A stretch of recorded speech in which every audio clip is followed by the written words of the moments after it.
নমস্কার, কেমন আছো সবাই? আশা করছি সবাই খুব ভালো আছো।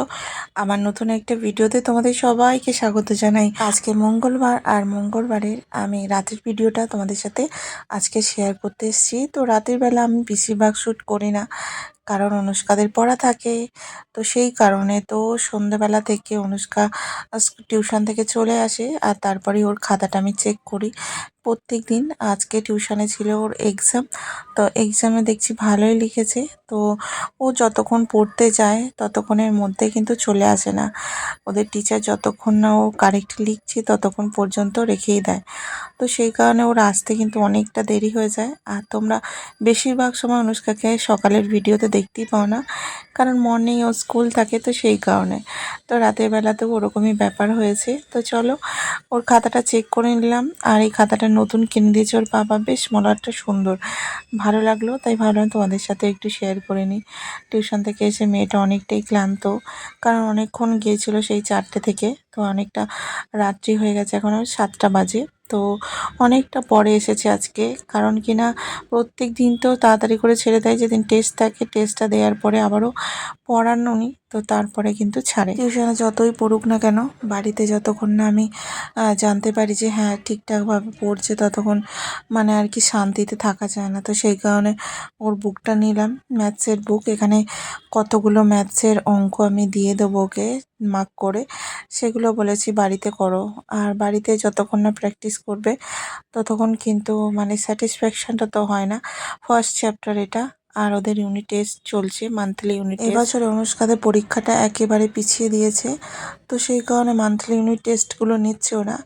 তো দেখা যাক কেমন কি এবারে পরীক্ষায় আর কি মানে প্রশ্নপত্র হয়, সেইটাই চিন্তা। আর কয়েকটা অঙ্ক আমি ওকে বললাম এগুলো কর প্র্যাকটিস। তো স্কুলে এগুলো হয়ে গেছে, অনেকবার করে টিউশনে হয়েছে।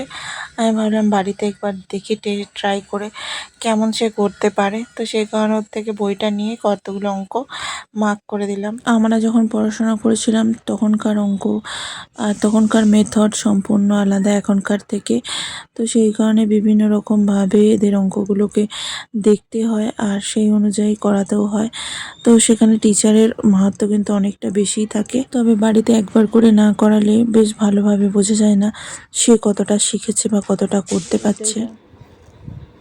এই 3টে কর এখন। এটা কি লেখা হচ্ছে? হ্যান্ডরাইটিং ভালো করো। অনেক সময় বাবু হাতে লেখা একটু খারাপ করলে সঙ্গে সঙ্গে কিন্তু আমি বলি, আর আবার ও ঠিক করে নেয়। আর তোমরা দেখতেই পাবে কত কি যে এরা দেয়ালে এঁকে রাখে, তার কোনো ঠিক নেই।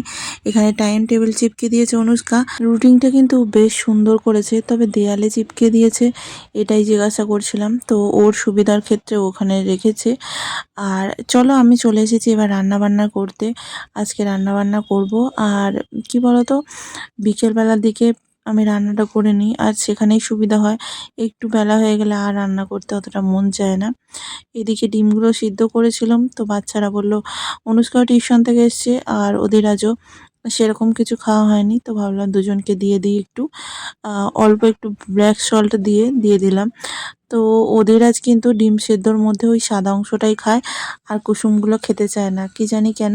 প্রত্যেকদিন দুপুরবেলা তোমাদের সাথে ভিডিও শেয়ার করার পরে আমি আর কোনো রকম ভিডিও দিই না, শুধু এই কারণে, কারণ বিকেলের পর থেকে তো অনুষ্কা ওদের আজ দুজনেই চলে আসে, বাড়িতে অনেক কাজ থাকে, ওদেরকে পড়ানোর থাকে, রান্না বান্না থাকে। তো সেই কারণে আর তোমাদের সাথে ভিডিও শেয়ার করতে পারি না বিকেলবেলাটা।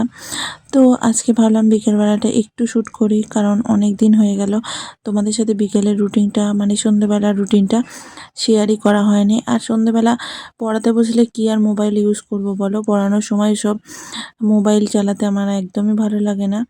তবে কিছু কিছু সময় হয়তো শ্যুট করি, কারণ বাচ্চারা যেহেতু ছোট থেকে বড় হচ্ছে তার একটা স্মৃতি আমার কাছে থাকবে। তো সেরকমভাবেই আজকে একটুখানি শ্যুট করলাম, যাতে ওদের মানে আর কি কী অ্যাক্টিভিটি করাই না করাই সেটা তোমরা জানতে পারো। আর সন্ধ্যাবেলার পর থেকে কি বলতো, অনুষ্কা তাড়াতাড়ি একদিন চলে আসে, আর তখন ওর খাওয়ার টিফিন এগুলো বানাতে হয়, তারপরে আবার রান্নার কাজে চলে আসতে হয়। তো সেই কারণে হয়েই ওঠে না, সকালবেলা থেকেই আমি বেশিরভাগ ক্যামেরা শুরু করি। আর এদিকে দেখো কত কি কাজ তোমাদের সাথে বকবক করতে করতে আমি করে ফেললাম।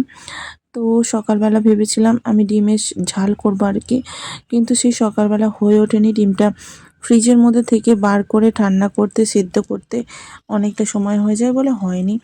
তো একটু আগে আমি ডিমটা ওই জন্য বার করে দিয়েছিলাম। তো সেখানে প্রেশার কুকারে কয়েকটা সিটি দিয়ে নিয়েছি, ব্যাস হয়ে গেছে। এখন চলে এসেছি ডিমের ঝোলটা রেডি করে নিতে। আর আমাদের বাড়িতে ডিম খেতে সবাই ভালোবাসলেও কারো কারো কিন্তু অ্যালার্জি হয়, সহ্যই হয় না। যেমন তোমার দাদাভাইয়ের একদমই অ্যালার্জি হয়, ডিম খেলে রাত্রে ভীষণ পরিমাণে হাত পা চুলকোয়। আর তো সেই কারণে আমি একদমই ডিম রান্না করি না, তবে এক একদিন অন্তর হয়েই যায় আর কি, বাচ্চারা খাবো বলে হয়েই যায়। তো সেখান থেকে ও অল্প খায় একটু, আর যে সবজিটা বা আলুটা দিই সেটা দিয়েও খেয়ে নিতে পারে, বেশ সুবিধা হয়। এখানে রেগুলার মশলাগুলো দিয়ে ডিমের ঝোলটা আমি করে নিচ্ছি। আর তোমাদের সাথে বেশিরভাগ কিন্তু আমি একটা মানে দুপুরের আগের যে রুটিনটা থাকে সেটাই বেশিরভাগ আমি শ্যুট করি, আর সেটাই তোমাদেরকে শেয়ার করি। ইভিনিং ব্লগটা আমি শেয়ার করতে সেইভাবে পারি না।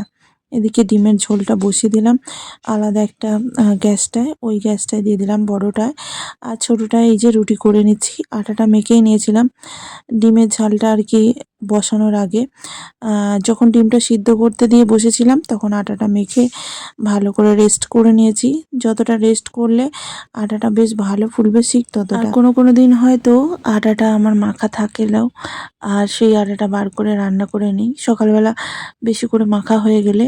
আর আজকে তো এখন টাটকা আটা মেখেছি, যখন আর কি ডিমটা সেদ্ধ করতে দিয়েছিলাম সেই সময় আটাটা মেখে নিয়েছিলাম, বেশ খানিকটা রেস্ট হয়ে গেছিলো বলে রুটিগুলো দেখো কতটা সুন্দরভাবে ফুলছে। আর ফুলকো ফুলকো গরম রুটি, আর তার সাথে করছি ডিমের ঝোল। আজকের রান্নাগুলোর মধ্যে একদম সিম্পল সিটি রান্না খেতেই ভীষণ ভালো লাগে আমাদের। রাতের দিকে বেশি একটা হেভি রান্না ভালো লাগে না, তো মাঝে মাঝে করি এরকম ডিম সিদ্ধ আর কি ওদেরকে দিয়ে দিই, তো সেইভাবে সবজি তো করি না। তো আজকে ভাবলাম কেননা করিনি। তো চলো, আমাদের রান্নাবান্না কমপ্লিট হয়ে গেছে, গ্যাসটা বন্ধ করে দিলাম। আর ডিমের ঝোলটা এদিকে বেশ ফুটে রেডি হয়ে গেছিলো। ঝোলটা একটু কম মনে হচ্ছিল বলে আবারও একটু গরম জল দিলাম, দিয়ে ডিমগুলো দিয়ে অল্প একটু ধনেপাতা উপর থেকে ছিটিয়ে আর কি আরও একটু ফুটিয়ে নিচ্ছি। আর তারপরেই আমাদের ডিমের ঝোলটা কিন্তু সুন্দর রেডি হয়ে গেছে। তো চলো আমরা খাওয়া দাওয়া করে নিই, আর তোমরাও চলে এসো। আজকের ভিডিওটা এখানেই শেষ করছি বন্ধুরা, সকলকে অনেক ধন্যবাদ ভিডিওটা দেখার জন্য। আর যে নতুন বন্ধু আমার এই ভিডিওটা দেখছো অবশ্যই চ্যানেলটাকে সাবস্ক্রাইব করে পাশে থেকো। দেখা হচ্ছে পরের একটা নতুন ব্লগে, টাটা।